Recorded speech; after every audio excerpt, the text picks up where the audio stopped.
Hi, I'm Tiffany Peterson, and I'm excited to share with you today the law of four interactions. When you think about life, life is sales. Whether you have a formal sales position or not, life is sales, right? Getting hired at a job is a sales experience.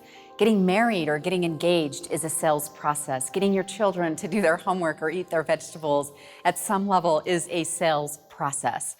So when you look at this concept in sales, where a lot of people sometimes struggle or they get in their own way, sabotage their success, is they don't stick with it long enough. And what I mean by that, in their contacts and in their relationships and nourishing that. So life is sales, but sales are simply relationships. You've probably heard it said before that people like to buy from those they know, like, and trust. That's influenced me, it's influenced you, and will continue to be a massive influence for the sales to come in any industry, right? Is the power of that relationship.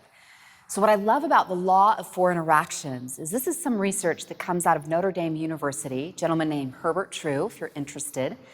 And in observing thousands upon thousands of sales interactions, what they started to track in that research and that data is that 60% of sales transactions, now consider that number, 60%. That means the bulk of your business is found that people purchase after a fourth interaction. All that simply reinforces is that people, again, buy from those they know, like, and trust, and that there's a relationship established there. Especially the higher your price point goes for a product, a service, a program, is that relationship leverage will become critical at influencing that sales transaction. Now, some relationships, they're going to need even more time. Some are going to need less. But if you can understand that concept, that the majority of your business, 60% of your business, is found after a fourth interaction. Now, here's some other interesting data that goes along with that study, is that 44% of all salespeople, that's you and me, you might say I'm a business owner, I'm a vice president, an executive, I'm a network marketer, I'm a coach, I'm a healer. Whatever titles that you have at some level, sales, your ability to influence and persuade and communicate and share, and most importantly, serve, is going to be found again in that relationship. So 44% of all salespeople would quit after a first contact. That's almost half, 50%, that would get up and quit right out of the gate. That's if they even get started, that they'd make one contact, maybe one phone call, one voicemail, one email, and if they don't get the response they want, they're done and they're off looking for someone else. But if you're in the business of developing massive wealth, massive influence, then you're going to need to be a little more persistent than that and see it from a bigger perspective that you're nurturing a relationship. Finish up that data. 44% will quit after a first contact, another 24% after a second contact, another 14% after a third, and another 12% after a fourth contact.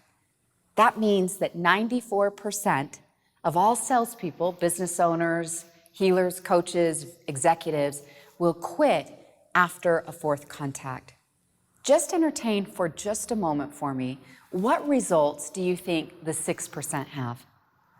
Probably that's pretty clear, right? When you study high achievers and performers in any industry, any organization, they have an essence of persistence and grit, if you will, that stick-to-itness that they're going to continue on to nurture and develop.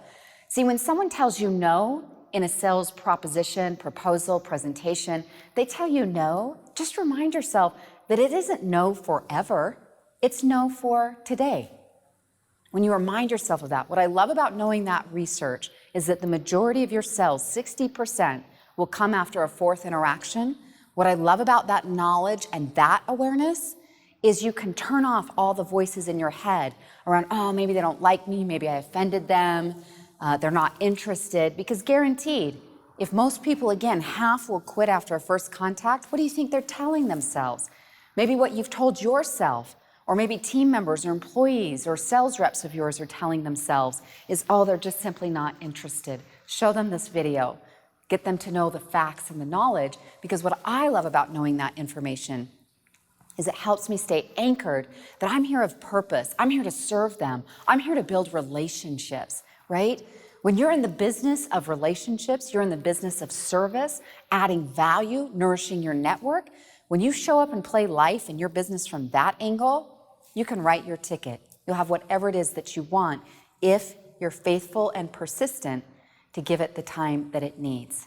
One thought and comment or idea I want to share with you briefly is this. When you're saying, gosh, I'm making contacts, right?